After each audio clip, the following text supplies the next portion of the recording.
They say no Texas. As if anyone's afraid of the limit.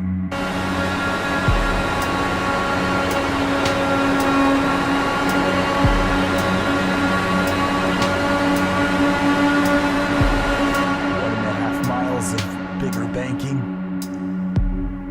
bigger screens, a bigger show.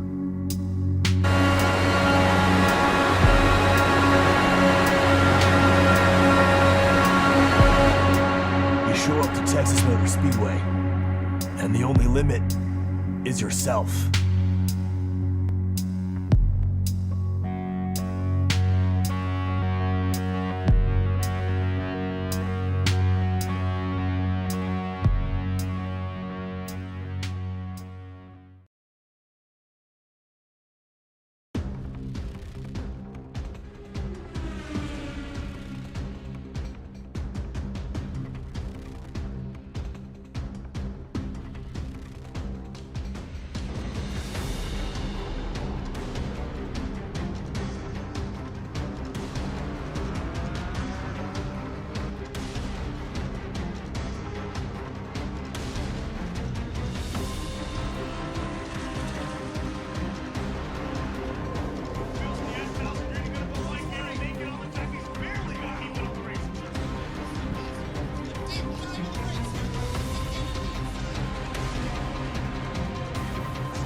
It's been over a month since the last time we've seen the Xfinity cars on track for the ERSCA PristineAuction.com series, but it's finally time to return for the AME Corporation Chase. A couple races left in the season, and it all comes down to the last few, starting right here in the Lone Star State, Texas Motor Speedway.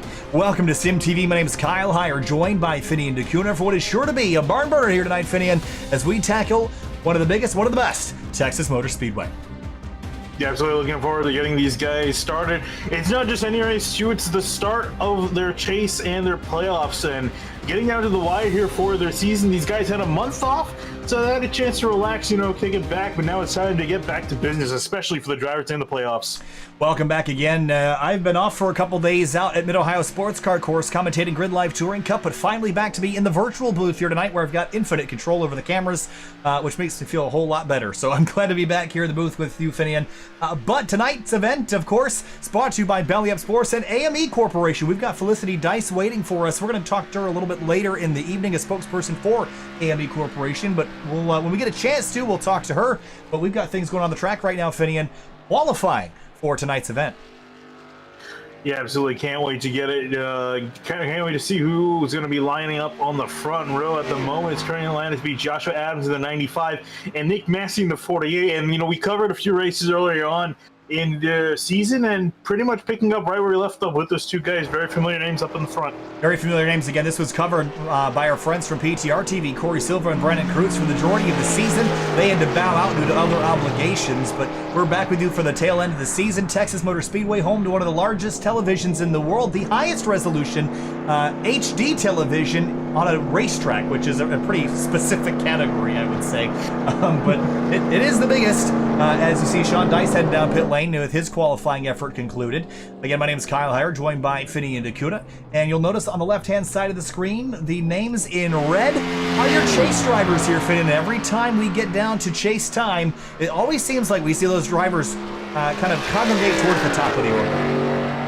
Yeah, and that's pretty much what you expect, especially seeing some guys with 3-2 wins apiece this season, all up near the top. Those are supposed to be the fastest guys, and clearly showing it here. You see the guys in red slowly creep up here as they complete their qualifying laps. If you would like to follow along, live timing and scoring for this race is available at simtvbroadcasting.com/timing, so you can follow along with your favorites as the night progresses. Kenny Lowry on his second qualifying lap after laying down a 31.059 on his first lap out. That only puts him 19th. And interestingly, Finian, not a lot of people here until the last few minutes of practice. What are we expecting with people jumping straight into the race? How do you think this is going to go? Yeah, I would like to assume that these guys had some practice beforehand before jumping in, 10 minutes before a practice race. You see Kenny Lowry in the 22. He gets a little bit sideways, barely keeps it off the turn 4 wall. But, that's kind of what we're looking at here. If these guys didn't have any practice, which I don't know why you wouldn't get any practice in for a league race, especially, we could see a lot of chaos, especially on the opening laps. Once these guys get really close together. Looking at Nick and Delicado in the 5 machine, really quick driver. Also on the bottom lane through 1 and 2, and we expect to see a lot of guys running that bottom lane throughout pretty much most of the race in those first 2 corners. Nick and Delicado has just found himself into so many series lately. At first it was in 3 wide, then it was in fuel, and now he's here in ERSCA. So he's finding his way around iRacing League sessions right now as he rockets out of turn number 4 across the start-finish line, right at the conclusion of qualifying. Will be a 30.669, and it's going to only be good enough to put him, how about 6th? And right in the nick of time as well. If he made time that a second later, it probably wouldn't have counted. Oh, with that, qualifying is complete, and we've got drivers joining us for this race here tonight. Almost 30 of them, and we mentioned how we almost didn't have a full grid here tonight, but we finally do. And as we wait for the green flag to drop here, we'll have a look at our weather for the race here this evening. 133 laps to complete tonight. Look at that track temp, Finian. I'm not sure that's a SimTV record, but it is awfully close. 140 degrees track temp right now with the air temp about 91. It is a hot day here in Texas. Yeah, actually one of the hottest temperatures I've seen, which is kind of funny because you would expect to see, the hottest temperature at Texas. And again, 140, really hot. The hottest temperature I recall seeing is 155 at Charlotte. Oh my gosh. So it can get hotter, which is an absurd concept, but still 140, that's something to slouch at. That could definitely come into play in the later parts of a run when these guys have loose tires. Combined with a hot surface, that's not a good recipe. It's going to be a recipe for disaster if anything else.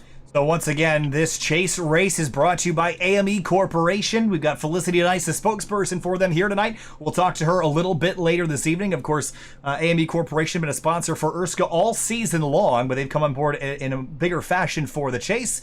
A new fast rail gizmo that I gotta talk to Felicity about to know what that is and why it's important, but I guarantee you it's pretty cool.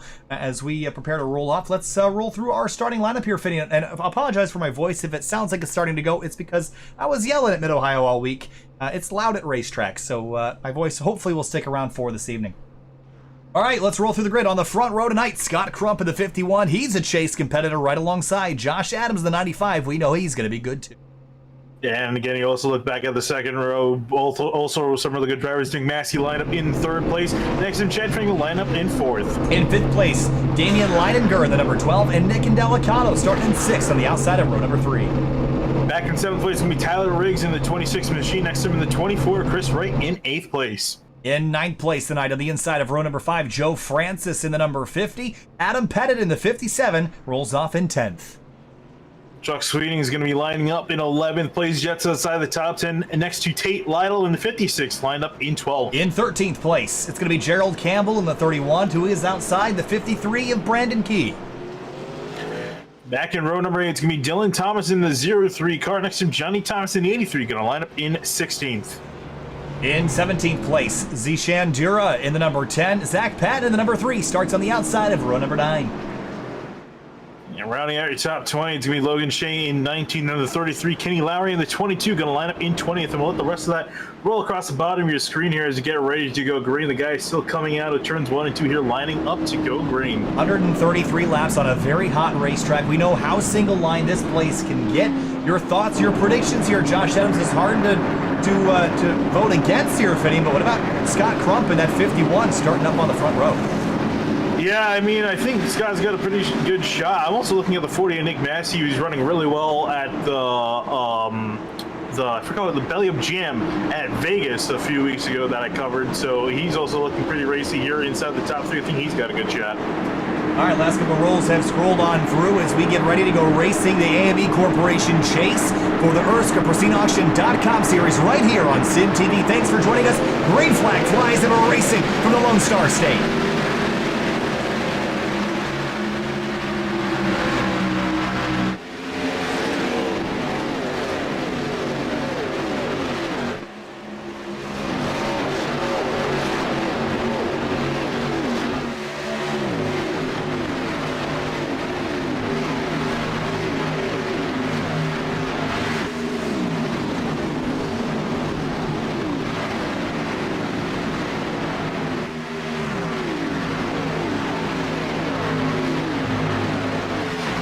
far, so good. Scott Crump leads the first lap around 185 miles an hour. That's what that looks like here at Texas.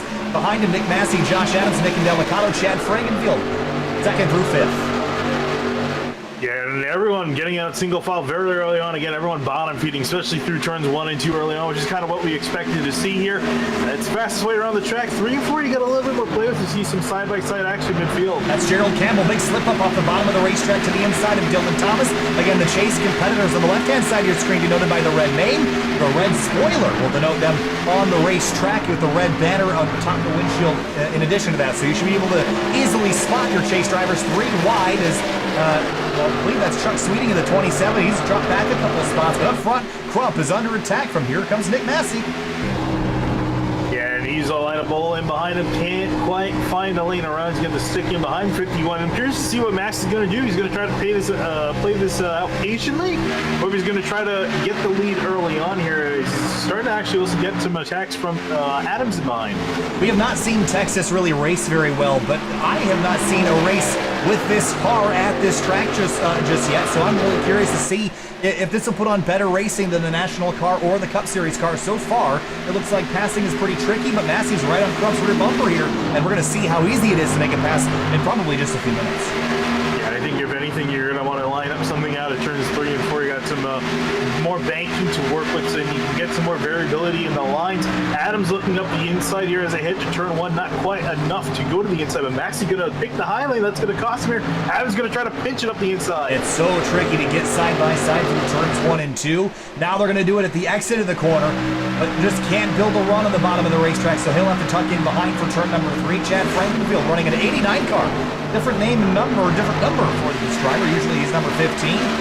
That is not what he's in. He's in a Days Gone By car here this evening as he comes across the line. A very simple paint scheme on Frankenfield as well. You usually see him in a bright yellow car, but a subdued black look for this evening. There goes Adams on by Nick Massey. Gerald Campbell and Joe Francis also about to trade a spot here at the exit of turn number 2. So far, so good. 6 laps into our 133-lap race, and not a single sign of any car-to-car content. There's Tyler Riggs in the 26, who's got a pretty intense fight for 9th behind him. Adam Pettit in the 57 on the left-hand side of your screen. On the right is Tate Lytle's red number 56.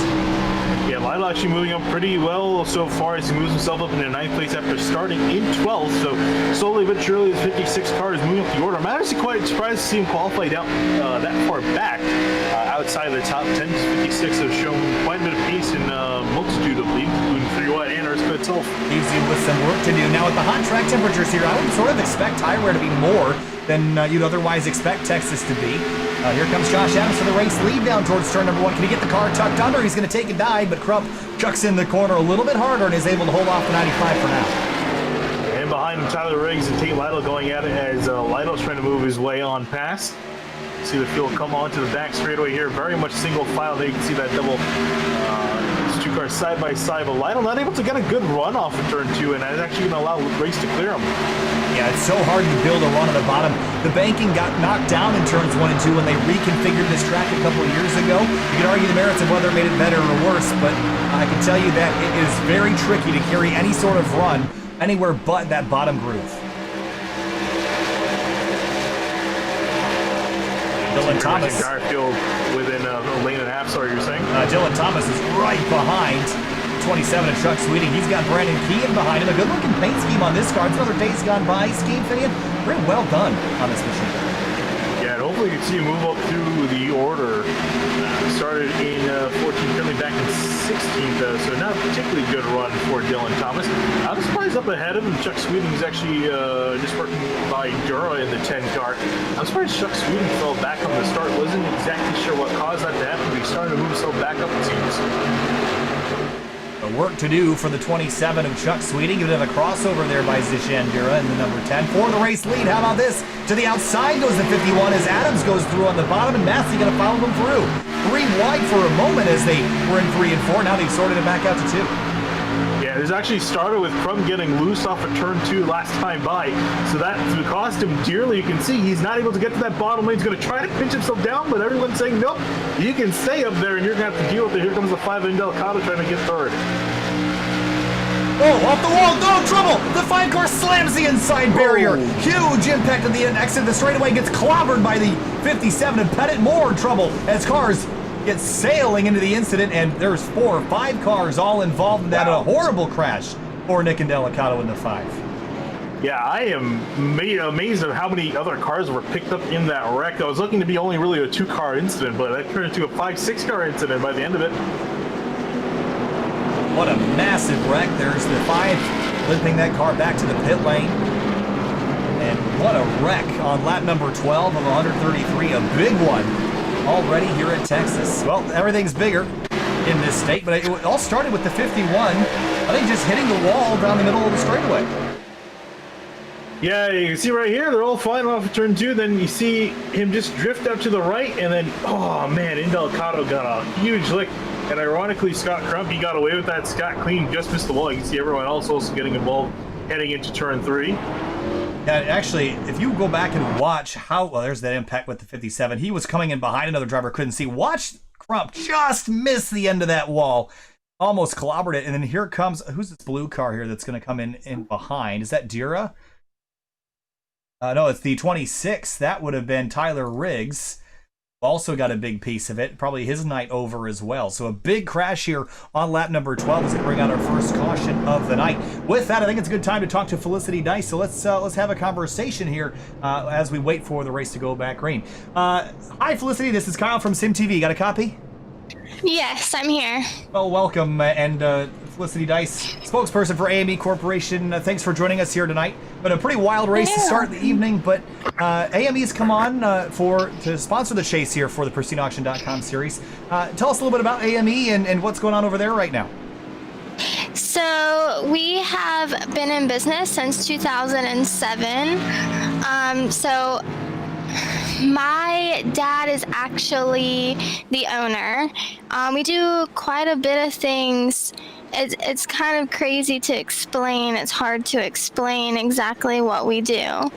But the MD fast rails, as what you were talking about, you said you didn't know anything about it. So basically that's just kind of something that's gonna keep like pedestrians safe, employees safe on walkways, mezzanines and drop-offs. We're trying to get them into a lot of different places right now. We do like the buckets, the rakes. That's our MD equipment line.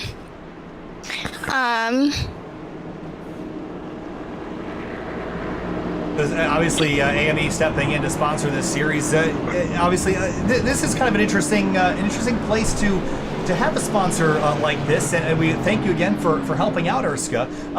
What's the draw for you for the sim racing, and what seems to be the reason why you went with ERSCA to do the sponsorship? All right, so my uncle is actually racing, Sean Dice. So go Sean. Yeah, he kind of told us about it, and we always watch his races, and we think it's pretty cool what you guys are doing. We're very happy to be sponsoring. I've been watching them every time like there's a race going on, so. Awesome. Well, that's really cool. Felicity, thanks so much for joining us here. Well, enjoy the race, and hopefully we'll get a chance to talk to you a little bit later this evening as well, if you would like to stick around. But thanks for chatting with us, and we'll talk to you later. Yeah, you're welcome. All right. So that was, again, Felicity Dice from AME Corporation. So our first caution of the night at lap number 12 here, Finian. But let's talk a little bit about the sponsors for PristineAuction.com, because this series has probably had some of the most sponsor outreach of any sim racing series that we've done. And it just so happens that AME has taken over pretty much the rights for the rest of the season. But kind of an interesting company, it seems like, Finian, with so many different applications for the devices that they make. Yeah, really cool to hear about, especially considering, they're supporting also, Sean Dice by watching him race, which is a pretty cool thing. And obviously Sean running in the race, still on the track, that car in one piece. Hopefully it stays like that for the next 100 laps. Back in 22nd, we'll see if he can march his way through the order. And obviously, we talked about this a lot at Grid Life this past week, and all the partners that makes things possible. And this racing wouldn't be there without sponsors like PristineAuction.com, Belly Up Sports, and of course also Days Gone By and AME Corporation. So thanks again to all those partners for being here tonight. With our first caution underway, we've had everyone's come down to pit lane and no major shakeups. I will say though that Chad Frankenfield, Chris Wright up to second and third, and Nick Massey back to fourth. Yes, you could probably say the one driver that surprised me that he's not up here immediately on the order. Brennan Keat dropped all the way back to 25th spot. He's in pit lane, also received crash damage in that. We were just mentioning how he was not having a great night, had slipped back a few spots. That's going to go from bad to worse for the 50. Yeah, props for him trying to keep the car, back in the race. As a non-J's driver, he's just trying to, I guess, keep the car in. I can see him sitting in the car, so he's definitely waiting to get these repairs over with. How long are they going to be? I don't know. Probably a little bit longer. Just looking at the state of that car, so hopefully he can get back out there soon. He's currently 2 laps down, about to go 3 as the pace truck comes back out of turn 4. We'd expect a restart coming anytime soon here, and we noticed this at Kentucky with the Frugal Mission 22 Premier Series the other day. The caution seemed a little bit long due to the way iRacing's got things set up now, but across the line, there's the one to green. We'll re-rack him and restack him for a restart at lap number 17 out of 133 here. Chad Frankfield up to second in his Ford Mustang on the outside lane. But Josh Adams, the 95, is the race leader. And Frankfield is not a chase competitor and sort of intermingled amongst the rest of this group here, Finian. So I guess as a non-chase driver, your only goal is to win. And that's going to be very, very annoying to everybody else that's in the chase. That's going to be around drivers that are not tonight. Yeah, there's always this interesting dynamic once the chase starts, because obviously some drivers are, not even arguably, some drivers are more important than other drivers in this case, because some drivers are going for the championship. Rest are pretty much just out there to win the race. They're just saying there's nothing much else to really go out there for. And, Frankfield has the right to completely race out there. He doesn't have to care about any of these other guys. He's just out there for himself. So interesting to see if he can keep himself up there. I definitely think he can. He's shown himself in the past of having some really solid pace, and is started up here near the front and is looking to continue that.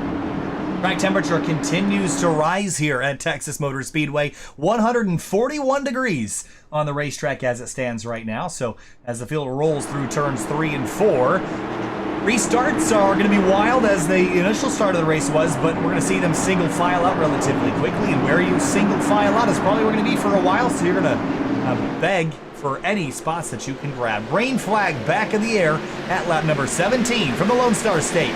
And Josh Adams gets clear of second place. Yeah, and Franklin tried to time the start well, did not really end up doing so here. That's going to allow Chris Wright to get a good line to the inside of the 89 of Frankenfield here, heading through 1 and 2. And it looks like he might be able to get clear of the 89, and I think he had him for a moment. Now will the Frankenfield car get a big enough run to get back by? I'm not thinking he is. Behind him, double wide, is the 56 ahead of that group. Then it's the 12 of Damian Leininger, and the white car to the outside, Dylan Thomas, is actually, that's behind. The car to the outside is the 50 of Joe Francis. And you see again these guys going at it for every position they can while everyone's so bunched up together. It's going to get a little bit harder for a few laps afterwards. You see not a whole lot going on. I'm trying to look further back. I saw someone side by side, Johnny Thomas and Logan Shaver going at it for a spot. There's the 31 of Gerald Campbell. He has not had an amazing day so far as he currently sits in 16th. He's dropped back a couple spots in, a little bit of smoke from up ahead. And no harm, no foul, we will continue. Zishan Dira just got in front of Chuck Sweeting, now sets his sights on the number 50, Joe Francis, another one of our chase competitors with the red band around that car.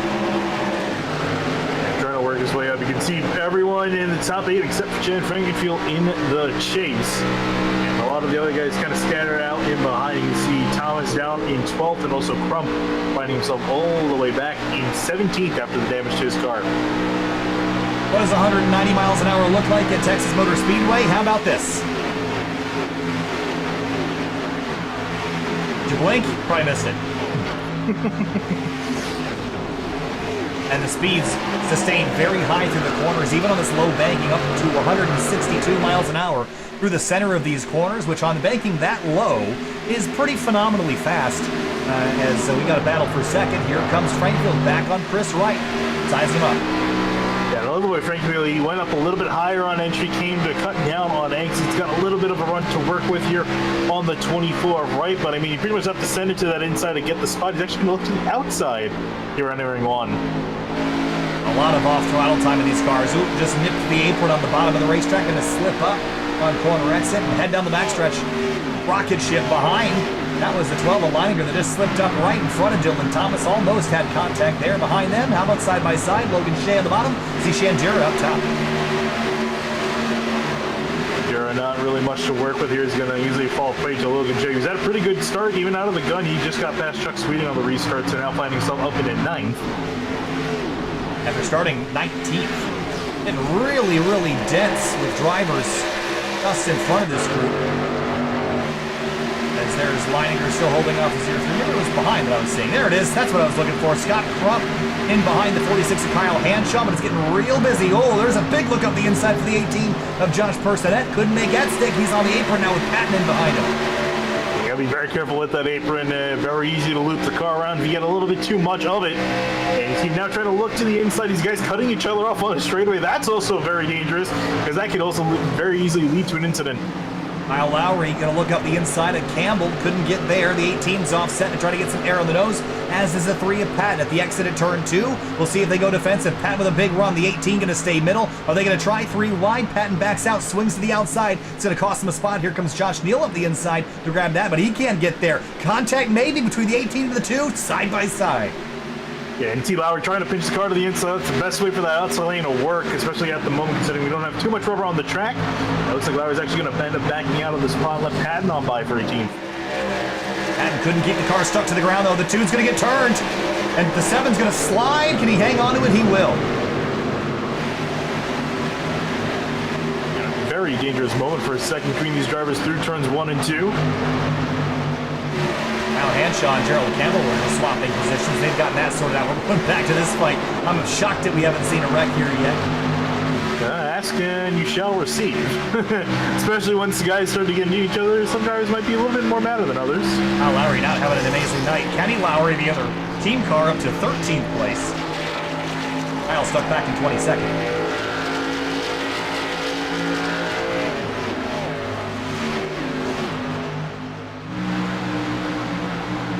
The 84, that's Trey Farley. Up the inside, he will grab that spot. He goes. Meanwhile, for third place, Nick Massey has run down Chad Frankenfield. He's going to have a look here for third, but how about a little more side-by-side as the 9 car, Brian Dorsey, slowed that time through and led on by Josh Neal and Sean Dice. Yeah, you're going to probably want to go back to that battle for third place. Massey's got a pretty good run to the inside of Frankenfield now heading into turn 3. Both those cars side by side. Massey's going to wash up the track just a little bit. Frankenfield barely giving you anything to work with, and Massey will squeeze himself on by. Take that run to the end of the front straight across the line and complete lap number 26. And Josh Adams is setting a fervent pace out front. He is driving away, as Josh Adams does. Yeah, this is again no real surprise here, but now that Massey seems like he's got some solid pace in 48, I'm not just being biased because I picked him to win this race. Oh, it was in the wall, and one of the green cars, I think it was Chuck Sweeting, that might have gotten a piece of it. Let's go back and see if that was him or if it was somebody else. It might have been him or Francis. It was Dylan Thomas in the 03. Another look at it. Slow motion, yeah, just scraped it, didn't hurt it, but that's exactly how we saw Crump get into the wall and take out Nick and Delicato. So I wonder if there's a bump or something that's throwing cars sideways, or if it's just drivers kind of losing focus and hitting that blue wall. Yeah, I think it is. I think they're trying to, put themselves as far to the right as they can, because then you get a bigger arc, obviously, going off into turn 3. And I wonder again, because this is a relatively new track to the iRacing service, and that muscle memory of thinking, you got a few more inches because the safety barrier didn't always used to be there. That could also probably be playing into a little bit with these guys just casually hitting the wall in the back straightaway. No Francis. It's by Dylan Thomas for 7th. Move him up another spot. That'll be 2 on his day so far. Has about half a second to go up there and run down Davey Leininger and Chad Frankenfield to go for a top 5 spot for now, but they'll hang out in 7th here. Kyle Hanshaw, Joshua Personette trading spots in turns 3 and 4. Personette to 16th, moving Hanshaw back to 17th.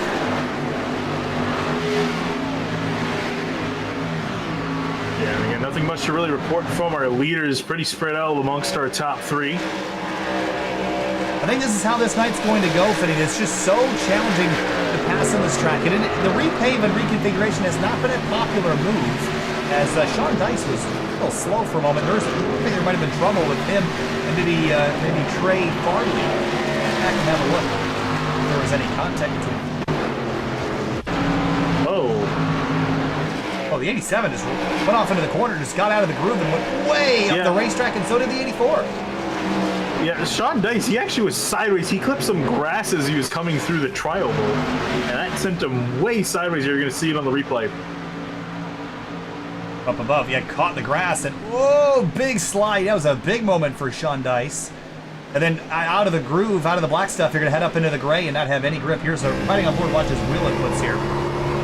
Oh, that's a cool drift at 185 miles an hour. Yeah, and really solid hit because it's so easy to overcorrect these cars, but did a great job managing and also keeping it out of the wall, entering turns 1 and 2. Good job not turning that into a bigger deal. Josh Adams, so far this race has been the dominant force, has led 22 of the 32 laps that we've seen. And now I'm expecting a long green flag run, Finian, so what does that mean for people trying to beat the 95 tonight? I think it's going to be a lot of pacing yourself, which is a hard thing to say because obviously if you pace yourself, you might be running slower.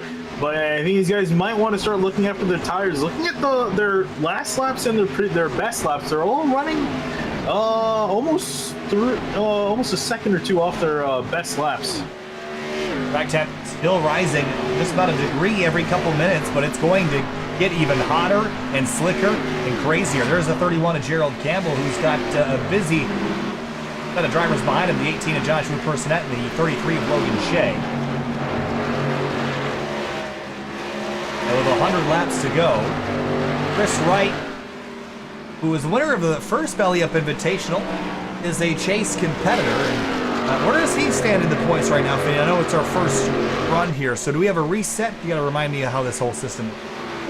Yeah, and so for these guys, they had a reset in the points, so it's it's the top 10 drivers that have moved on, and for Chris Wright, he's currently listed 6th in the standings, or tied for 6th with Joe Francis. He's looking 9 points in behind Scott Crump, who is the points leader heading into tonight, which is interesting because for Scott Crump, he's currently running in 12th and 51. Ooh, did you just see the 31 and the 18? That was almost a crash on the front straightaway. These two probably not thrilled with each other as they head down into turn 1. Go back and have a look at this. As they came out of turn number 4. 18 caught the wall, and 31 tried to go on by, had to lift up. It wasn't out of anger, it was just trying to avoid him, and he gets in the grass, almost goes for a loop. Try to make past the grass and work. You got the spot. There's Chuck Sweeting to the inside of Dylan Thomas into turn number 1. And Sweeting had a bit of a slip up earlier in the race, and now he's mounting his charge back up as he's getting to the inside and gets past Thomas. Shandura, how about Kenny Lowry having a look to the inside? Right to the quarter panel, backs out before they get to the corner though. This is a commitment process. If you can't commit to the corner, you can't make the pass. Yeah, in other words, if you're a little bit, wary about, if you want to make pass or not, that's where you kind of see where the wrecks happen for these drivers. As I was saying, you pretty much have to be committed and full force to it. Otherwise, you could find yourself rubbing doors with someone else, and that is not really good for these drivers. Field spreading out now and getting pretty deep into a green flag run. Now you're going to start thinking about how do you split this race up to make it equal parts that you can use the least amount of tire on each one of those runs. And taking a look at these guys for fuel, should be able to go just about 50 laps on a tank. Headed about 12 laps in. So we're about just shy of a halfway point in a run. Johnny Thomas in Belly Up Sports Car has Scott Krupp to his inside. Krupp still trying to recover. He was the pole sitter for this race. He was the one that hit the wall in the backstretch and sent the 5 of Indelicato. And a couple other drivers into the garage to be done for today, but he has persisted. Stay tuned, Sports Car. Leading right now, the battle of the podcasts right now. Well, I guess Belly Up isn't really a podcast. It's more of a news organization. But a lot of podcasting companies sponsored this series earlier in the year. Oh man, so these guys really are getting close to Yeah, the I wall. don't know what it is. I mean, this camera. back straightaway is wide enough to land an airliner on. I mean, look at this. All this racetrack, and they're right up against the wall, because why not, I guess. And they're leaving about 3 or 4 feet on the entry to turn 1. I can't imagine it's just to arc the corner. But here's Tate Lytle sizing up Nick Massey for 3rd.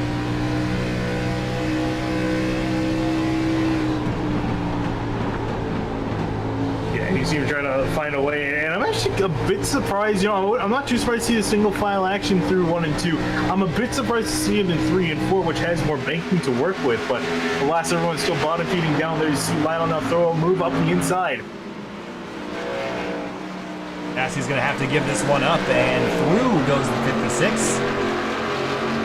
Past the Wingman Sports Car. Massey with a big run at the exit in turn 2. Going to give him a push, and he'll let him go. Chad Framefield going backwards. The field now down to 7th as 50 Joe Francis works his way on top. Yeah, we're starting to see the guys think, that saved up their tire, and guys have abused their tires too much. Guys like Chad Framefield, Nick Massey, they're slowly trickling on back. Guys like Chuck Sweeting, Joe Francis, and Tate Lytle, they're slowly moving their way up to the Aura as they've been kind of pacing themselves.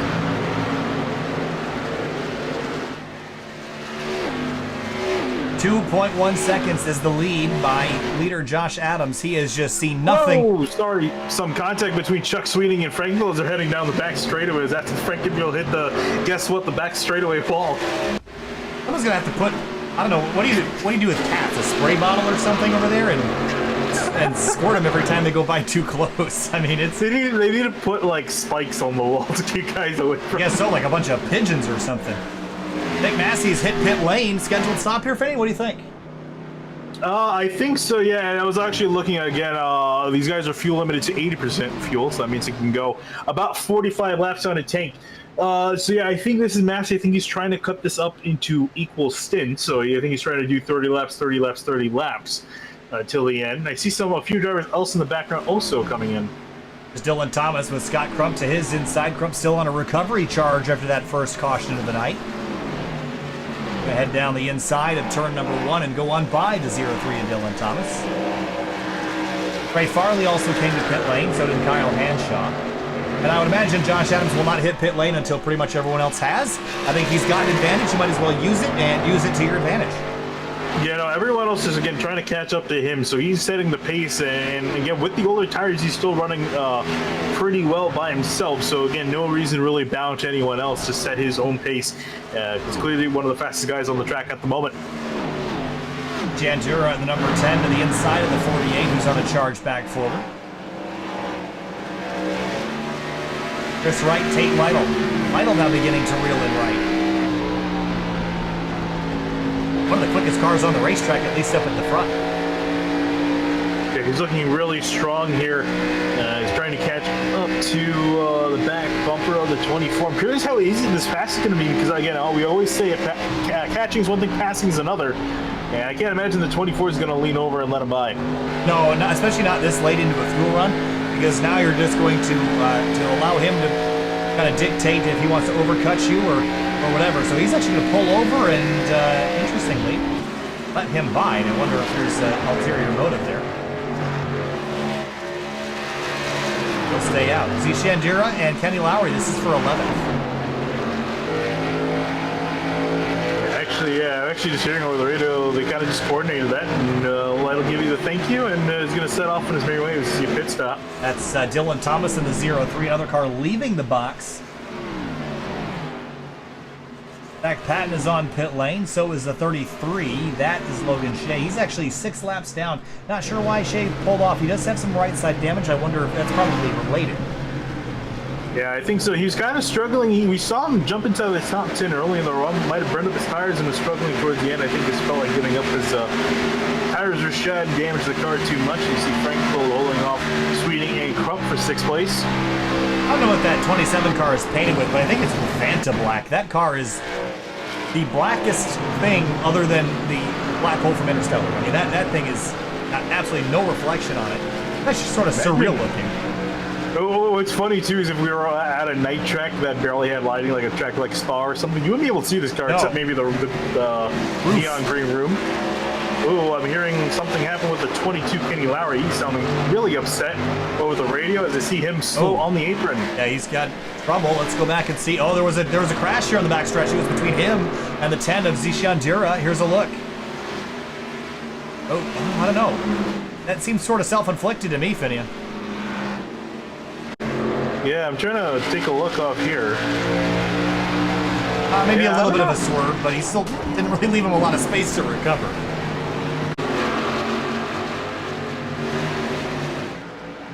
Yeah, I don't know. It looked like he was trying to line up for the side draft, according to the 10's movement. Again, it's always a risk with trying to do a side draft because you end up getting into the other car. But yeah, I don't know. Besides that, that 22 car wrecked and not looking too good. He's definitely going to lose a lap or two trying to fix that damage. Yeah, and even if he does try to fix it, he might join. Kyle Lowry is out of the race. We've already lost a huge handful of cars. We started with 27. We're down to 21 that are running on the racetrack. We're down to 14 on the lead lap, obviously, with pit stops underway right now. Josh Neal hits pit lane. There goes the 48 of Nick Massey by the race leader. So that tells me that Massey's going to lead this race for a little while, Finian, but that was a big undercut. Is that going to work out in the end, or do you like Joshua Adams' strategy better of staying out longer? No, I think the staying out longer is going to work because, I mean, it's going to cut out a pit stop entirely out of the run, and I don't think he's going to be able to, use fresher tires to his advantage. It seems the tires fall off pretty quickly and then kind of slowly get worse from then on out. That's what I'm at least seeing. So we'll see if it works out for Nick Massey, but again, I'm kind of liking what Adams, Lytle, and the rest of them are doing near the front. I think that's going to be the winning strategy, is just cutting out that extra pit stop. He's already nearly a second off of the fastest lap he's run today, and he's only been out there for a handful of laps, so something tells me the 95 strategy is the winning one. But there's still a long way to go. Only 52 laps into an 133-lap race. Damian Leininger and Joe Francis for fourth.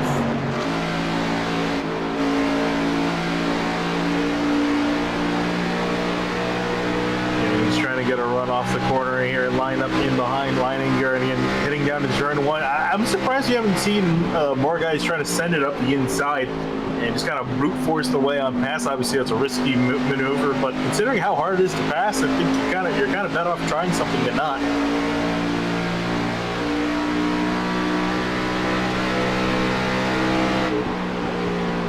To turn three, Leininger on the bottom. Francis trying to arc it in a little bit. Heard him lift mid-corner. They're not confident to go back to the throttle yet, and if you overcommit at Texas, it is a bad time. He's got a little bit of a better run there. You see so close to getting there, but just going to back off of just to be careful because, as I was talking about, you can't set up that inside. Just because you can doesn't mean you should. And it's so hard, especially with the lack of banking, you're trying to make a move like that work, but it's a great run off the corner. Now run to the inside into the third corner, and it looks like Joe Francis will complete that pass. Can he keep the car stuck to the bottom? Good enough to get by the 12. Johnny Thomas hits pit lane in the 83, one of our chase competitors as well. We're kind of going to see, I think, within the next 5 or so laps, the guys that are going to pretty much run the tank out, they're going to be making their pit stops. You have to wonder. 42 laps since the last stop, so as you mentioned, Finney, we're going to expect this 95 car to hit pit lane soon. And then it's all about executing. And making sure you hit your marks in the pit lane, on pit road, in and out. That's one of the most important parts of this racetrack is the exit. Got to stay below the apron until the exit at turn 2. That is not an easy task here with pretty much no banking on that apron.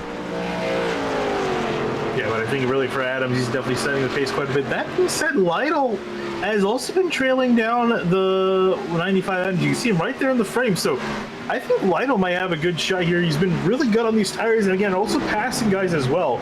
So by himself, just trying to chase down the 95, we could definitely have a race on our hands here over the course of the run. Yeah, Tate Lytle's actually been one of the fastest cars on the racetrack, really since the drop of the green flag, but they got buried in traffic a little bit. That time through was still 2/10 better than Adams, and he's on the same tire strategy. So I'm on board Team Lytle right now. I think he's got the quicker car. Quicker driver as it stands. That's the exit turn number 2. He's run the lead down about 1.2 seconds, and I think it would be key for Lytle to follow exactly what the 95 car does because he is faster. Lytle too. Started all the way back outside the top 10 in 12th place, moved and drove his way up into second place.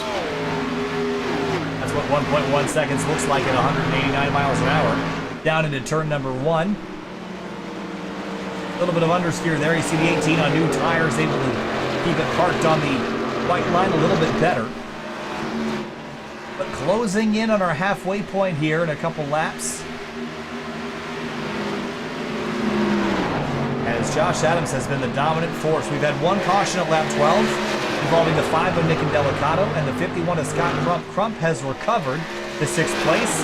Delicato and the 57 of Adam Pettit got the worst of it. They are done for the day. Yeah, this is really good for Crump to recover this well, because again, our points leader heading into tonight, and the guy right directly behind him in the points is Tate Lytle, who's 3 points back, and that's not a big gap to work with. The back as they run, I'm pretty sure Lytle should be able to take the points lead away. And we have also lost Kenny Lowry. He is out of the, or not Kenny Lowry, excuse me, Logan Shea. He's done for the day. Gerald Campbell out of pit lane back in 8th spot. Kenny Lowry is 10 laps down and still sitting there fitting, so something tells me, well, he's been in pit lane for 2 minutes now, and at 10 laps down, there's not really a whole lot left to read. Yeah, no, he's actually left the service, so he's definitely going to be done for the day. Kenny Lowry has? What's that? Kenny Lowry is, he left the server? Car's still on pit lane. Oh, sorry, no, I'm looking at Kyle Lowry, sorry. Well, Kenny Lowry did leave the server. His garage guys, pun intended, will have to come out and grab that car and roll it back into the back. It'll be like Talladega Nights is have a crew member jump in the car. I mean, that's at that point. Well, it looks like they're both talking to each other and not communicating very well. So, who knows? Seems to be the Lowry team. There seems to be some miscommunications. This race has really found a rhythm, and while it doesn't carry the excitement of close racing and lots of passing, I can tell you that the strategy is about to get real interesting with the two very different approaches to this race. Nick Massey, the leading car on the earlier pit stop strategy. Again, Finney, I'm not convinced that this is going to work at all, but he's going to have to commit to it if he wants the team maybe work. Yeah, we'll have to see how this is going to play out as Damien Leininger and Scott Crump, they're working their way on a pit road, still waiting for our leaders to come on down. I got to imagine they're going to come down at some point here. They're really going to be running on fumes by this point of the run. And Tate Lytle has run down Josh Adams. He's now only 2/10 back.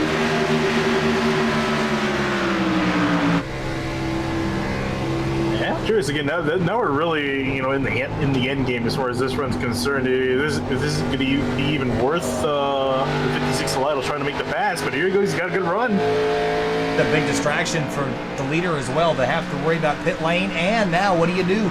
Strategy is going to change every moment, especially when the 56 just drove on by you. So I'd expect Josh Adams to hit pit lane here.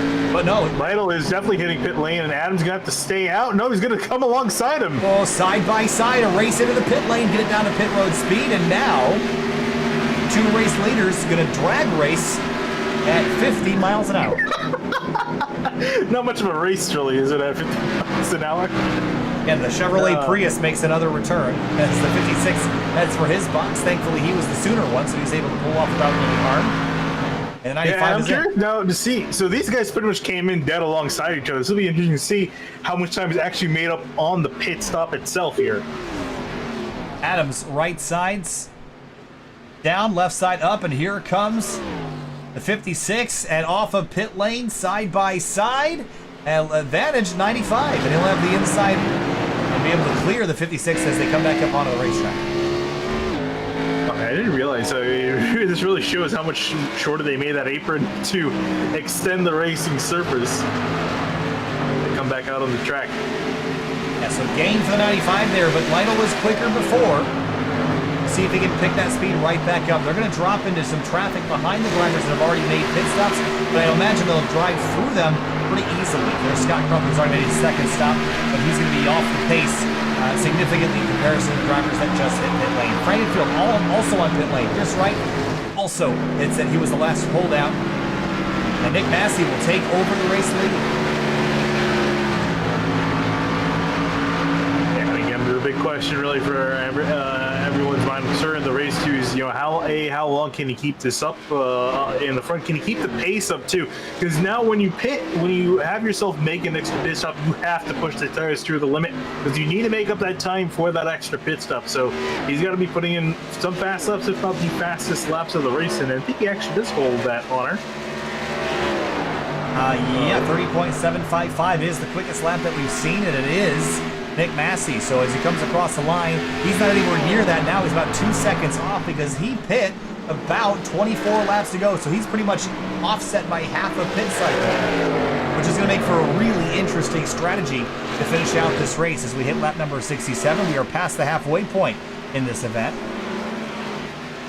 Yeah, actually, speaking of which, too, as we head to the halfway, and I think this actually might have been part of Nick Massey's plan, because you get 5 bonus points for being the leader at the halfway point, then 4 for second place, all the way back to 1 for fifth. So Max going to pick up 5 extra bonus points again. All these points, especially when you're fighting against really stiff competition, mean quite a bit in the grand scheme of things for the championship. Well, picking up 5 bonus points is better than a stick in the eye. And regardless of how the rest of the race plays out, he now has those 5 bonus points to add on to whatever his total is at the end of the night, which might end up allowing him to be pretty darn close to whoever ends up winning the race. Yeah, I do expect we might see Massey within the next 5 or so laps. He'll kind of be on sequence with what he's been doing, hitting about every 30 or so laps. 1 and 2. He is all by himself, 10.5 seconds out in front of Dylan Thomas. How about Leininger and Josh Adams? I was going to say it's a fight, but it's not going to be much of one. It's like bringing a gun to a knife fight, and through goes the 95. And it won't be too far until we see Tate Lytle, but he's not been as fast on the fresh tires as he has been on the worn out ones. I think he's really good at saving them, not really great at short runs where you got to abuse them. So I'd expect this 56 to come through the field a little bit later in the run once those tires have started to go away. Yeah, I think honestly, over the course of the run, I definitely think 56 has got the best strategy. We saw him get up and pass Adams by the end of the run. And that's after Lytle had a pass. It was restarted way further back as well. So Lytle has definitely got the pace over the course of the run. That being said, if it comes down to a late race restart, that 56 I think might be in for some trouble. Now the differences in tires have allowed a lot more passing to happen here, Fitting. It's very difficult to make passes when you're on the same strategy as somebody else, but when someone hit 20 laps before you, they've got a lot more worn out tires that allows those passes to happen a lot more organically. So Chuck Sweeting and Josh Neal just traded spots, and Chris Wright back in 11th. He's on fresh good years. He's going to fly right on by and move his way back inside the top 10. Yeah, he's got the freshest tires of anyone on the track at the moment. Those tires are only 5 laps old, so he's going to be blitzing through everyone else, and I'm curious to see how far he ends up, considering he was pretty much up there with the leaders before the pit cycle began. Josh Adams is through Dylan Thomas. That will put him into 2nd place. And Tate Lytle still back in 5th, but with traffic to get around, it's about to get real wild from inside the cockpit. Here we go.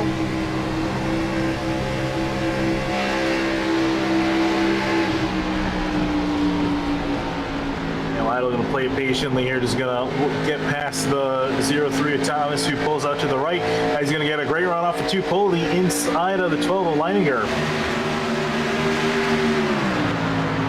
The one down the inside into turn 3 and complete that pass. Every time I see a pass on the bottom end entering 3, you're always compromising the middle of the 3rd corner, but that time Lytle did a pretty good job. A bit of a slow up on exit to avoid the 3 car, Zach Patton, who is 1 lap down in 17th. Yeah, up ahead of them too is Kenny Lowry, or if Pick remember jumped in the car, and someone else. Well, he's 21 laps down, so I can tell you whatever crew member is in there, probably not having a lot of fun. Yeah, and I think he's just out there to try to pick up some points over Sean Dice and Kyle Hancher, the 2 drivers retired ahead of him. Move himself up into 9th place if he can. Also, take a note of the ticker here, the scoring pylon on the left-hand side of the screen. Pretty interesting how stacked it is at the top with our chase drivers. 9 of the top 10 are chase competitors. The only other chase competitor that we don't see in this group is down the order that, I believe, on through it, 15th, 20th. Probably would that be? Let's find out. We're missing 1. There's Waldo. I'm trying to cross-reference here with who we're missing. Who are we missing? Are we missing anybody? We are missing a driver from the race. Oh, well, that would be... Yeah, we're missing Vincent Isabella, Okay. so I think... So that's the one that we're missing. He's not even here. We're looking for him, and we're going, where's Waldo? Waldo isn't even in the picture tonight. So... Where's Vincent? A new children's book series by Sim TV. Out in December. Illustrated by me. I was gonna say, you don't want me drawing. No, I'm not good at drawing. I'm not a good artist. I've actually never seen you draw a picture, and now I really want to see you draw a picture. You really don't want to see me draw I really a picture. do want to see you draw a picture. Please draw a picture. I still draw with like stick figures. Okay. I don't even draw with stick figures. I draw with like Draw block a picture figures. of a race car and send it to me so I can put it on the broadcast. Alright, let me open up to this paint. Oh no. This is quality content, folks. We're gonna get to see Finian's illustrations skills live on Sim TV for the first time ever.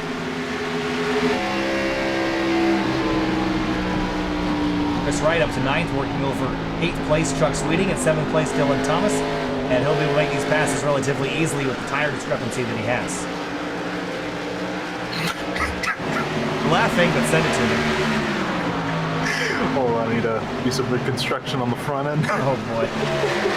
Nick Massey right back down in pit lane, so he's committing to his every 30 lap or so pit stop strategy, so he's on down. Josh Adams regains control of the race with Tate Lytle a second and a half back.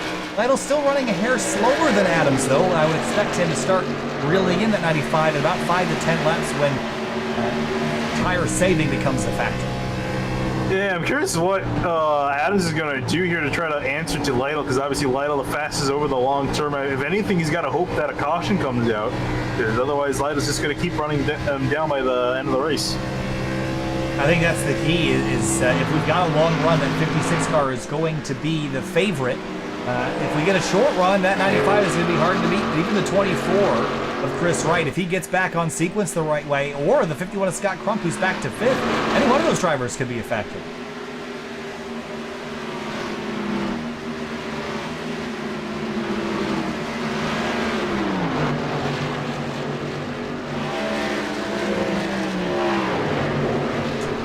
Out of turn 4, that's the 48, buried in some traffic. Gonna have to go middle 3 wide on the front stretch. That ain't gonna work now. The 50 car is gonna squirt through. The 84 of Trey Farley's gonna back out. And a big chuck up the inside for Nick Massey. The tire difference working significantly there. Back up to 15th place, but he's on fresh tires now. Yeah, that's the thing you gotta be really careful when you get that mixed tire, guys on mixed tires, is the speed difference is massive, especially because we're looking at guys, you know, almost 2-3 seconds a lap faster blitz on through the field. Ben Green, since the restart at lap number 17, 1 caution so far earlier tonight for a crash in the back straightaway. We have had another collision that involves another set of drivers. The 2 of Kyle Lowry was one of them. The 10 of Sean Dice, the other. Not Sean Dice, excuse me. The 10 of Zishandira. Sean Dice, if you're wondering, the 87 car has been out of the race for the last 15 laps. His car pulled off and out. Kyle Hanshaw also out. Right now we only have 13 cars in the lead lap. They're dropping like flies here in the Lone Star State Heat. Track temp has dropped back down to 140 though, so not manageable, but certainly better than it was.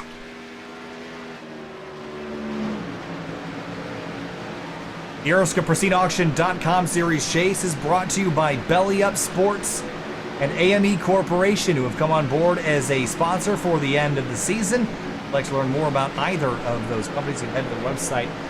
We do have a wonderful photograph that I must share now. And, well, here we are. It isn't much work. It isn't much work, but it's honest work. It looks like something out of the Jetsons, honestly, which is a compliment. This is tragic. This is really tragic. Yeah, hey, listen, I'm with a mouse, okay? That's my excuse. Oh, man. Getting back to the action, Joe Francis. How about the 50 car up to 4th place? He's had a really good run after starting in back in 9th. Yeah, he's another driver pretty similar to Lytle. Not a whole lot of outright pace, but over the course of the run was slowly moving his way up and has been pacing himself pretty well. He's got 5 seconds, or sorry, he's got a second up to Damian Leininger to pass him for third place. See them right there, that's a gap. And to say that I just noticed you named the file .awful.png. Yes. Very fitting title. Well, it feels pretty spread out right now. We haven't seen a whole lot of action since the pit stops, and I imagine this is probably how the rest of this race pans out. This new Texas Finney, this is just an awful racetrack. Yeah, I know. It was funny because I almost felt like laughing earlier because you were trying to do like the nice like PJ into like it's a very unpopular race. It sucks. It just straight up sucks. It's really bad. I don't think we've seen a single race here that has honestly been very exciting. I mean, IndyCar, sorta you could argue, but NASCAR, every stock car that we've seen here has been abysmally terrible. And honestly, we made this mention the last time we were in Texas, is that the old Texas wasn't anything to write home about, but it wasn't awful. It was bad, but it was not awful. It wasn't the worst track in NASCAR, which this track might be. And the old Texas had its moments too. It's not so much. Well, here's a pass. There's Damian Leininger, Joe Francis, and Scott Crump all together as the 50's going to work underneath. And let me tell you, Joe Francis is one of the fastest cars on the racetrack. I will note, though, as you see these guys battling for third, Tate Lytle last time by, that was the first lap that he was faster than Josh Adams, and he just ran a second one faster, that time by a couple hundred. So this 56 car has gotten his car up into gear now that the tires are worn out, and he's coming. It only took him a matter of time.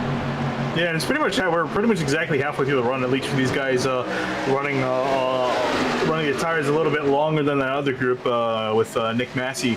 And so pretty much halfway through that fuel run, and now Lytle again is just seeing that crossover point. Lytle starting to be just a slither faster than Adams. There's that 56 car. There's a 95 right in front. Gap is 1.1 seconds at the line. Now it's 1 as they enter turn number 1. The 24, Chris Wright, has found Leininger. He's going to go to the inside for turn 1 and go on through. And this 24 car, Finian, he is coming fast because he's got better tires than everybody up here. Yeah, he's got fresher tires by only 5 laps, but I mean, combine fresh tires with a fast driver, and you can see how quickly Wright's moving up through the field. Almost looked like a block, or was just a little bit loose out of the corner down the back straightaway. I think it was just a slight defensive maneuver to keep the 12 from going on back by him on a crossover move. But now he has his sights set on the 4th place 51 of Scott Crump, who was the pole sitter, and got involved in an incident earlier, got buried in traffic, Vinny. Now he's back up inside the top 5. And right behind Chris Wright, Chuck Sweeting just went on by Damian Leininger. So he's actually following the 24 up there. You can see that deep black, I guess. What is it, Vanta Black? Vanta Black. It's the darkest material ever created by man. Yeah, so that colored car is working his way through the order. Well, it's not even pretty. It's almost so dark you can't even see that it's a car. It's just a green roof. I can't imagine that it's doing anything for, I guess, I imagine the car would be pretty hot under that, dark of a color. Also, this brings a whole new meaning to the word greenhouse of a race car. I wonder if that's what he was going for. I doubt it. Well, considering it's all you can see, it looks a lot smaller. It's like a green apartment it's got on top of that car. Pretty expensive real estate, I hear. Come across the line, complete lap number 91. The lead is now under a second for the first time since pit stop sequence.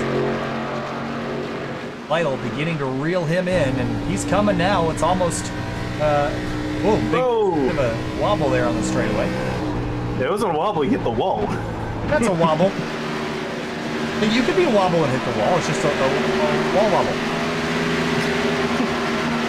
I wish we had a tally of how many drivers hit the wall in the back. I wish we had a tally. I've never seen more drivers hit the wall in a straightaway than I have in this race. I wish we had a count of how many times I said dumb things, because the thing I just said was really dumb. No, I didn't hear what it is. So I just said wall wobble. Well, I was like, it could be a wobble if you hit the wall. Shut up, Kyle. Hey, while we got a spare moment, if you're interested in SimTV and you want to see us call a real race, well, funny you should ask, because we've done that. I did that just last weekend. Grid Life Touring Cup at Mid-Ohio Sports Car Course. Basically, it's what you wish NASCAR was.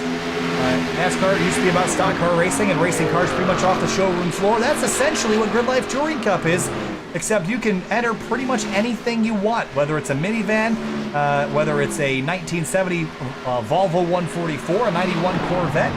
How about a Honda Civic from 92? Sure. S2000? Absolutely. BMW M3? Go for it. All balanced with power to weight.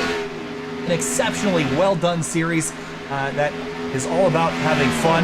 35 cars started the race at Mid-Ohio. We got to see some rain racing. And we got to call it all from the booth at Mid-Ohio Sports Car Course, and a lot of fun to be there. So if you want to hear me, you can head over to Grid Life's YouTube channel and watch Grid Life Touring Cup. It was a lot of fun. Also, I'm going to be in Sonoma this weekend, Finian, doing stuff for CrowdStrike. I'll be calling some GT World Challenge America races down there, and it's my first time out to the West Coast. It's going to be a lot of fun. Yeah, you're doing what a lot of people don't realize, I think, watching, is that you're doing a lot of traveling over not between last week and the next 2 weeks. Because, yeah, last week you headed over to Ohio.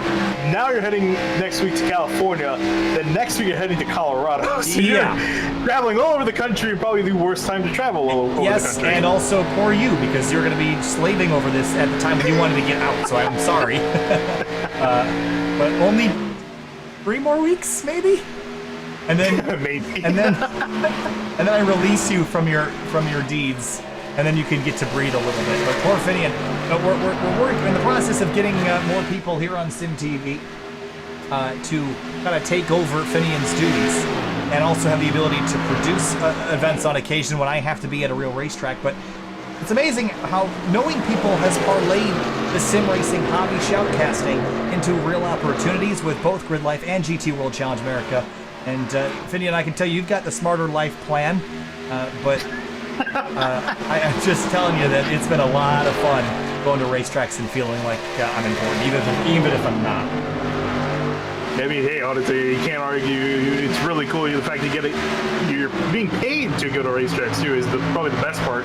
Yeah, let's say that. Well, the GT World Challenge America thing, thankfully, is, and it's all covered and taken care of. Grid Life is still sort of on a half. Oh, starting to cut you off. Zach Patton going flying down the grass on the front straightaway. He's actually going to come into the pits as well. I was telling a story, Zach. How rude. Let's go back and have a look at the exit of turn 4.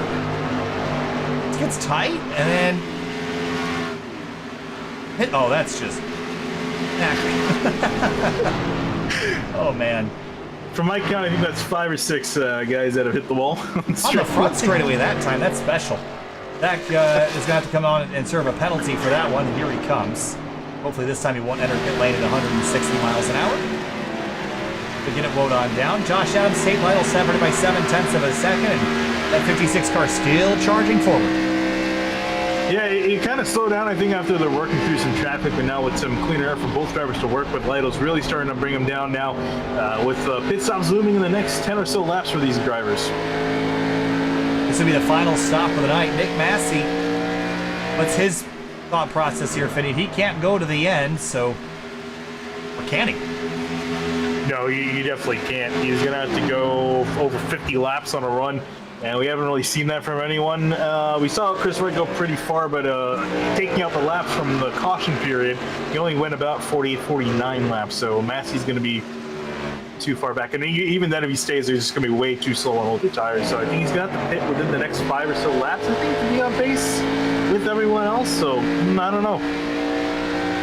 Brett Sweeting's on pit lane in the 27 car, so is Damian Leininger.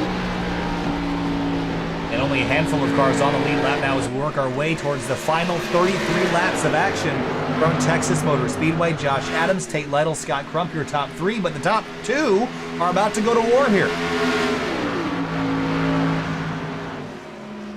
Actually getting interrupted. That it's going to have to be put on pause. You see the 31 of Joe Campbell with fresh tires rocketing in to interfere with this battle. And they're going to split the difference right now, end up in between those 2 lead drivers, and Lytle going to use a little bit of slipstream here. Now the dirty air likely going to hurt him. You see him push up the racetrack. He can't get the car down. It's going to cost him a ton of time. Just hearing over the radio that Scott Crum is going to be coming in pit road this time by surrendering 3rd place, and this is honestly a really ideal time to come in. We only got about 30 laps to go left in the race. These guys running 35 to 39 laps in their tires, so now it's a really ideal time to come in, especially for Josh Adams seems to be better on the fresher rubber. Your leaders exit turn number 2, nose to tail, drag racing down the backstretch for the top spot, 95.56. Lytle's been a lot better at saving the tires. Adams has been a lot better out of the cannon on the fresh tires.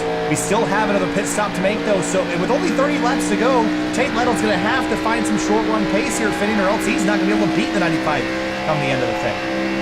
Yeah, I'm kind of debating, though, where should Lytle pit? Should he come in now? Should he wait a little bit longer? It's really tough to tell unless Lytle is able to kick it up the higher on the shorter run. Yeah, I think he's going to find himself hard to beat here because they're not going to have this much time on the next run. Well, you'll have to wonder if he's been purposely saving for the long runs and he's capable of high speeds, or if he's really only been able to save them and not have the pace on the initial go. But he's going to hit pit lane before the 95 to try to leapfrog him. I like this strategy a lot. Yeah, we'll see now. Once he leapfrog, if he doesn't, which we think he should, leapfrog ahead of the 95, can he maintain that on the short run is going to be the big question in the air. And for Adams, how is he going to be able to respond here? Is he going to stay out longer and do an overcut, or is he going to come in directly to answer the call to the 56? Well, he better come in, because again, we don't have a whole lot of time to make up your discrepancies on tires. So the 95 is going to go around again, though. I don't like that idea, because every lap he goes around is another lap where the 56 of Tate Lytle can utilize those fresh Goodyears and pull a gap on him, and that is going to mask the bad, or I should say the slower first couple laps that Lytle has had in comparison to the 95. So this is going to mask the short run issues for the 56, and I think the 56 of Tate Lytle just put himself in a great position to win this race.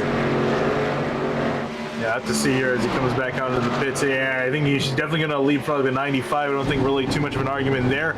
Adams coming in this time by 2 laps is going to be worth about 5 seconds. He better feel comfortable to make that up in the last 25 or so laps of this race, because that's what he's going to have to work with. Adams onto pit lane. Chris Wright takes over the top spot. Now, Chris Wright, he's also been out there for a whole long time. 40 laps on his tires. See the 56 of Lytle in behind him. That's going to be a 4-position fight from 3rd. Oh, incorrect. No, Nope, wrong column I was looking at there. So Lytle going to unlap himself from the 24. Well, look at Crump just squeezing by the 24. Actually, for Crum, he's actually chasing down Lytle, and they're both fighting for position, and he can get up to the 56. So he's also within chance of getting a battle for the lead. Speaking of which, there's Adams, and there you can see both Lytle and Crump blow on by. Yeah, that was a fatal mistake for Josh Adams. He should have responded immediately, because now it's going to be 5, maybe 6 seconds he's going to have to make up in 25 laps. That is not going to happen. Tate Lytle is in control of this race once we get cycled out, and I think he's going to be the one to win this race, Finney. I'm just not sure that Adams is going to have the pace. Now, Scott Crump is a wild card here, but Lytle's been faster, at least in the later parts of these races here tonight. Yeah, and also Lytle's got some fresher rubber to work with as well, so that's gonna definitely play into his hands. And I don't think Crump could really win the race, but really solid recovery. Again, he worked his way all the way back from, I think, around 16th or 17th on the restart, and we've been green ever since that first caution, so he's done a fantastic job to get that 51 back up in the order. A correction on the gap, it's not 5 or 6 seconds. It ends up only being just over 2, but that's still a lot of time. And I don't think the 95 was that much better than Lytle on fresh tires. It was just slightly. And I'm not convinced that was the right call for the 95 of Adams. As we close in the last 14 or so minutes of this race, Vinny, make me a prediction. Who wins this thing? I mean, I feel like it's kind of obvious at this point. I think Nick Massey's going to be walking away with it, and I'm just not going to brag, but I picked them at the start. All right. Josh Neal. Oh, did I say Nick Massey? You did. Sorry, You did. I was like, all right, you pick him. By all means. I'll take that bet any day. Nick Massey been out of the racetrack for 31 laps. He's going to have to go. Yeah, he's 55. He's definitely not looking good. He's gonna have to make a pit stop. If not, you have to really save a lot of gas. Doesn't have a lot of time to work with as well. He's only 10 seconds ahead of Lionel and company. You're running 2 seconds a lot faster. For Nick Massey, as a once wise Native American man once said, "You're screwed." I think is what his position is. So the 48 is going to have to come hit pit lane in the next, I don't know, 10, 15 laps. I wouldn't wait that long, though. Josh Adams by Crump, that would be for second when things get sorted. I tell you, though, Adams is coming 9/10 of a second, but I just don't know if it's enough. I think the tires will equal out, and I think Lytle will have the upper hand. Yeah, one drum I'm surprised is still out on the track is Chris Wright, and as he comes by pit road, he's going to stay out again. Maybe waiting for a caution? I mean, he's been in the top 5 even after he cycles. I don't know why you'd sacrifice yourself this late in the race.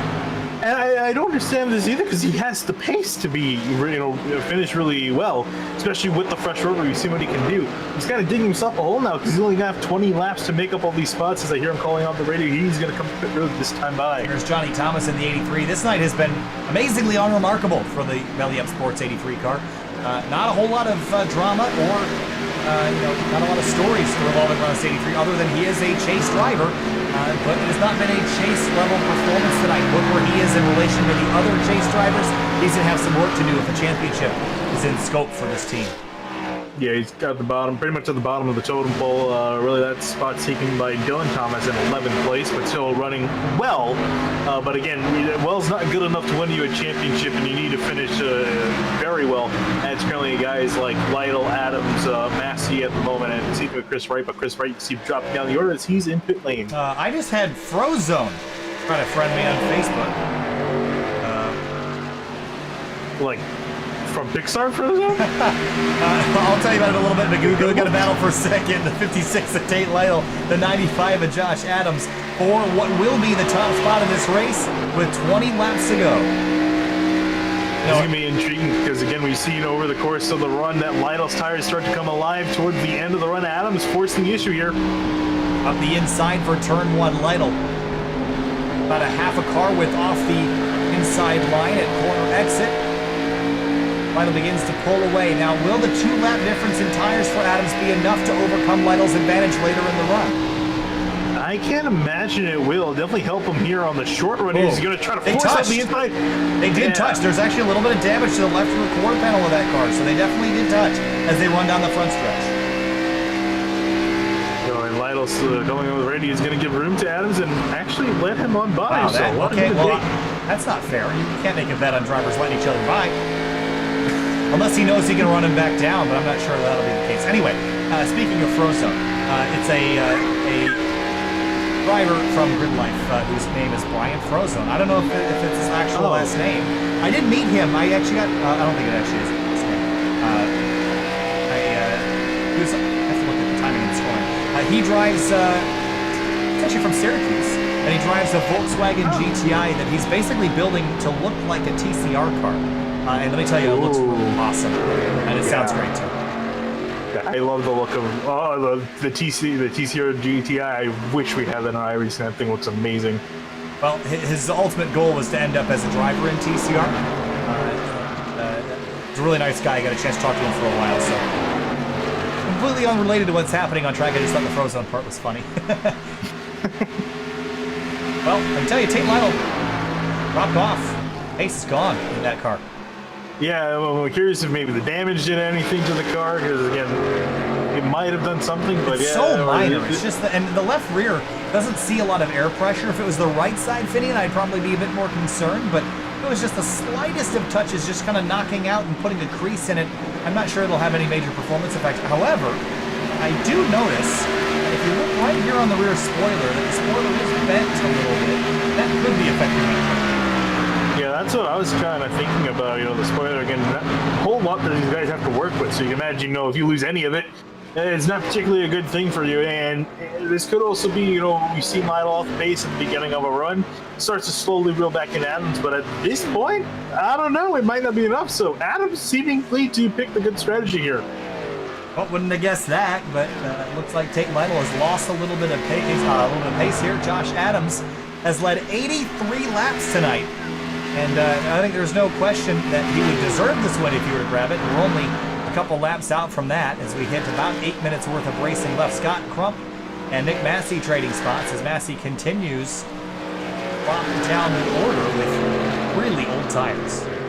Yeah, and I would have said this would have been good for Nick Massey, and I think this is actually almost could have worked for him if he had stayed out, 2-3 laps. He actually just called that he's going to come to the pits this time by.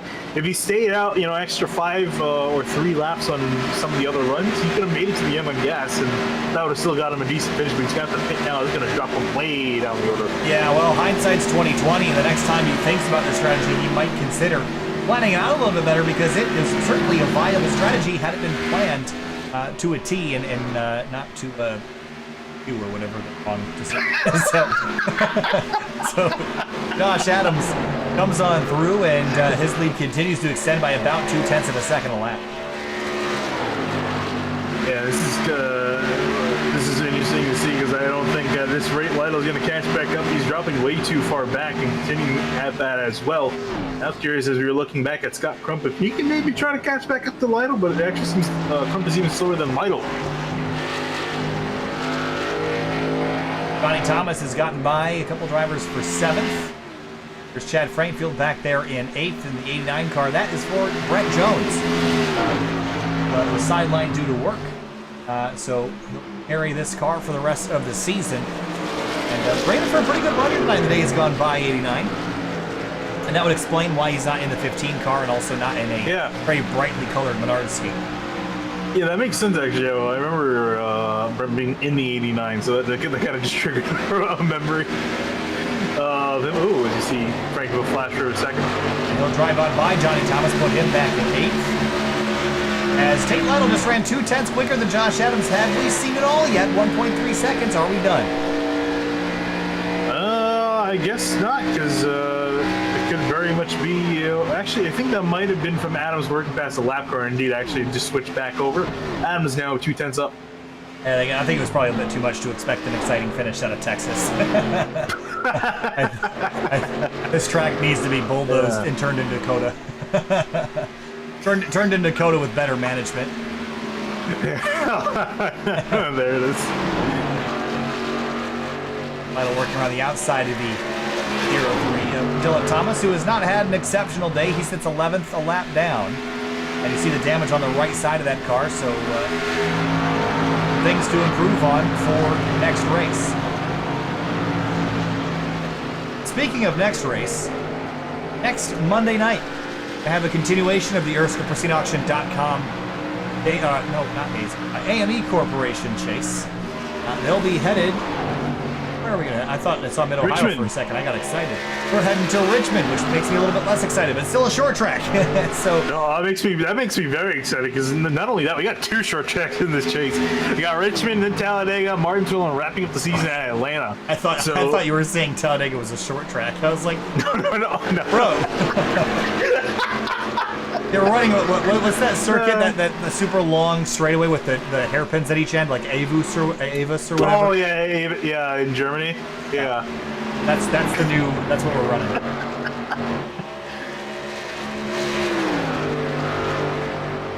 So with about 8 laps to go, Josh Adams comes across the line, lead continues to grow. And no major battles on the track to speak of. Let's do a very quick SimTV sound surge with this almost over.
Welcome back live to Texas Motor Speedway as we are almost done with this race tonight. It's been pretty quiet for a long time here at Texas, the way things typically shake out, but it's been Josh Adams at the front of this field all night long. He has led this evening 94 of the 129 laps that we've completed. The rest of them were all led by other drivers on different stop strategies. We're down to the final 4 or 5 laps here, Finian, and this is a great way to start the chase off for Josh Adams. Yeah, and again, I don't want to quite say it's over just yet because you saw in the Fuel Mission 22 Premier Series last week that we thought the race was over, and then bam, with 3 laps to go, a caution came out. I'm not exactly Larry Mack, but and this is the same type of car. You're not Larry Mack. I've seen some drivers. I was seeing there was a close call between Scott Crump and Dylan Thomas that was brought out of yellow, so anything's possible. Yeah, you're definitely not Larry Mack, but you're all I can afford, so you're going to have to do for now. Coming to 3 laps to go this time, 2.5 seconds. I'm just shocked that Tate Lytle was not able to hold off Adams. I'm also shocked at how easily he just gave in. Yeah, I don't know. I guess, call it mutual respect between the drivers, which is, kind of boring. But I am a bit surprised as well. I thought he would have fought that a little bit more. I guess he felt guilty for the contact between himself and Adams. I think maybe he felt like he came down, and that's what yielded. But that damage, I think, is definitely playing a factor because we've seen over the last 2 runs him catch up to Adams by the end, but no dice this time by. Well, there was a dice. It was Sean. He is 65 laps down. All right, you gave that right to me. My mental state is not great. Maybe I do have COVID after going back to Mid-Ohio. As we come out of turn 4, 2 laps to go now for Josh Adams. Some lap traffic to deal with, including that of the 48 of Nick Massey. That piece did not go well for him. At least the strategy didn't. He'll end up, he's gaining spots now if he can grab Johnny Thomas up the road a little bit. But could have been top 5 if he played the strategy a little bit better. Yeah, definitely good. He's going to be shaking his head because, again, driver that has the pace, and you can't afford, especially with only 5 races in the chase, to give you can't afford to have a bad day, and this definitely counts as a bad day for him. White flag at Texas Motor Speedway to Lone Star State. They say everything's bigger in Texas, and, well, the TV is, and this win is going to be pretty big for Josh Adams in the 95. Led the most laps today, and going to start off amazing chase effort as he rockets down the back straightaway for the final time. Upcoming Richmond, Talladega, Martinsville, and Atlanta. But you can roll over Texas because Joshua Adams is going to come out of turn number 4. Checkered flag, dominant run, and Adams wins in the Lone Star State. Tate Lytle brings home 2nd place, Scott Crump in 3rd, Joe Francis in 4th, and Chris Wright's going to bring home a top 5 sweep for the chase drivers, brought to you by AME Corporation. 6th place, Damian Leininger in the number 12, and Chad Frankenfield in the number 89, Josh Neal in the 7, back in 8th, Nick Massey, Johnny Thomas, rounding out your top 10.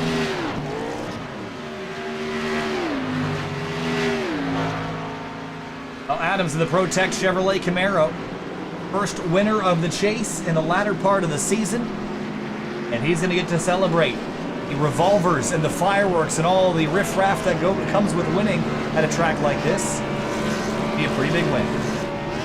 Yeah, I'm curious to see if he can keep this up. We seem to be one of the fastest guys in this series, and this is definitely starting off the chase on the right foot. I'll tell you, it was not an amazing start to a burnout. He's had plenty of practice. I don't know why that was so bad, but now he's doing the old Dale Jr. Daytona 500 burnout in the grass and celebrating.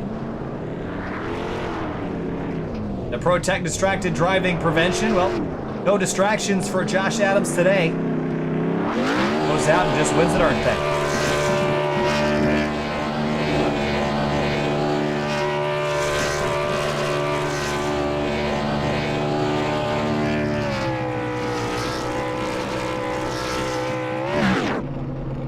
With that, checkered flag for Adams. Here is a look at your race results. Adams out of Ohio. He takes the checkered flag over Tate Lytle, Crump, Francis, Wright, Leininger, Frankenfield, Neal, Massey, and Thomas. But disappointments tonight. I think both the Lowrys had a lot of trouble. They were not able to get the finishes that they probably deserved speed-wise. Chuck Sweeting, 13th. We also mentioned Nick Massey, 9th place. Could have done so much better with a little bit better strategy in that 48 car. Yeah, also throwing Nick and Delgado into the mix. Definitely a fast driver. Had his night and pretty early, and didn't quite get to see the pace that 5 car had. Hopefully, we see him back for next week because again, definitely a driver to look out for. We'll be back in just a moment for interviews with our top 3. Stay with us for the AME Corporation interviews of our chase drivers. We'll be right back.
Welcome back live to SimTV and the ERSCA PristineAuction.com series as we tackle Texas Motor Speedway. Scott Crump brings home a 3rd place result. Scott, congratulations on a top 5 run tonight. Just shy of a victory. What could have gone a little bit better or different in order to get you up there on top of the standings? I think I definitely had the fastest car and everything. I was out front leading, got tight out of 2, pushed up, lost the lead. Was side by side with Nick, and I got a little twitch in the car, nicked the wall, and I went down into him. So I go into pit stop, fix my damage. I had 25 seconds worth of damage, restart 18th, and drive up through the field. Well, it ended up being a pretty good result for you tonight, even with that damage you had on your car. Next week, we head to Richmond, a short track. And then we got Talladega, Martinsville, and Atlanta. So a pretty good mix and matching of some of the biggest, smallest, and most chaotic tracks on the NASCAR circuit. Your thoughts on the rest of the chase and your thoughts on your possibility of winning a championship here? I'm definitely looking forward to Richmond next week. My home track. I live about 30 minutes from it. And it owes me one. I think I was running second the last race and got wrecked out. So I'm going to be looking for redemption there. All right. Well, Scott, thanks for chatting with us. We'll see you next week at Richmond, and good luck out there. All right. Thank you. Have a good one. And now to our 2nd place finisher, Tate Lytle in the 56. Tate, you had so much long run speed tonight, but at the end, a little bit of a play on strategy for Josh Adams and a little bit of contact, and you moved over and let him by. What was the process, and why'd you let him on by with less than 20 laps to go?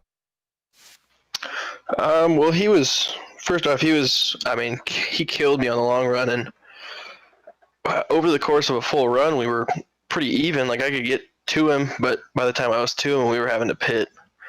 So I figured I'd try to undercut him there, just get in front of him and hope that the tires didn't make too big of a difference. But yeah, I pinched him in 3 and 4 because he was way faster. I knew he was going to get by, and he got underneath me, and if I would have moved up, the car just pushes so bad in that second lane. So I just kind of held my line and hoped he didn't hit me. So I let him go on by in 1 because I didn't want to screw the race for both of us because I knew, it was inevitable he was going to get back by me with the way that the tires were reacting. Well, a 2nd place result isn't bad, and you're thinking about the big championship picture. Next week we head to Richmond, then the Talladega, Martinsville, and Atlanta to finish things up. How realistic is a championship for a Tate Lytle 56 car this season? It's very realistic. You already talked to one guy that I'm going to have to beat to do it, though, and you're going to talk to another one here in a second. I think those two and me, if things go how in my head I think it's going to go, I think it's going to be between the three of us. Chris Wright's really fast at places. It really just kind of depends on Talladega and Martinsville, because I know we're all going to be fast at Richmond and Atlanta, but I mean those two races are such a wild card. It's hard to really pinpoint on who is going to have the upper hand. So hopefully we can make it through those two races, get a couple top fives and just have a chance at Atlanta. All right, Tate. Hey, nice run tonight. We'll see you at Richmond next week and continue your championship run. We'll see you there. Thanks, fellas. Moving on now to our race winner, Josh Adams. Dominant night. Driver from Ohio bringing home the checkered flag in the Lone Star State. Josh, take us through everything tonight, including the strategy at the end to pull an overcut on Tate Lytle. And was that the winning strategy, or were you afraid that Lytle would be able to outrun you in those last 20 or 30 laps? Yeah, I knew that I was just telling him I wanted to pit at least one lap later, because as fast as those tires wore out and as slow as you would be even after just one lap, like I wanted to make sure I had that one lap, and it like I was really good on the short run and I was pretty good on the long run, but then I hit a wall, so I'm just like, I knew I wanted to have just a couple laps better than him, and it worked out because I was able to drive away again. But the race was, once I realized that I could do pretty good on the long run, not really driving hard, but kind of give up some time at the end, I kept doing that, and it didn't, the runs weren't long enough to really hurt me. We were pitting by the time I was, losing some time, so it worked out. So, Crump, Lytle, and yourself on atop the podium here inside the top five. Is there anybody that wasn't in those top three that you feel like is going to be a force to reckon with, or is it just going to be a race between you three come the end of the season? Like Nick, he dominated the race, race 2 when we went to Richmond, and we're going back there. So he didn't have the result he wanted tonight, but he'll get back in it. And then we've got Talladega, so I think anybody can still get back in it. Oh, we've got Talladega. Yeah, we sure do. That's always a wild card in a chase. Josh, thanks for talking to us. Congratulations. Enjoy those revolvers or whatever they give you down there, and at least while you can have them. And then enjoy it, and we'll see you next week at Richmond. I want to thank ProTech for the sponsorship, and I guess I'll shoot off my finger 6 shooters. All right, Josh, we'll see you later. Have a good night. All right, with that, we're just going to wrap things up here, Finian. Pretty calm night, all things considered. One big wreck and another threat for a crash, but Texas going to Texas. But we head to Richmond next week, which is certainly going to be a pickup in the action, and you better tune in. I think next week we're going to have a bit of a split booth because we've got 2 events going on. But one of us will be handling this series, and just to see how things are going to head and happen at a short track next week. Yeah, I mean, really, if there's anything to wrap up on it, they say everything's bigger in Texas. Apparently, so are the gaps between the cars. Oof. That hurts. No, ERSCA did a great job here tonight, but the racetrack is the race. We're going to head off to a much better track next week. Then Talladega, Martinsville, and Atlanta wrap things up on the slick surfaces in Georgia. That's going to do it for us tonight. Next broadcast you will see is another Xfinity series tomorrow night, 9 p.m. It'll be the Fuel Mission 22 Premier Series, headed to the Glen in upstate New York, the super highway of speed.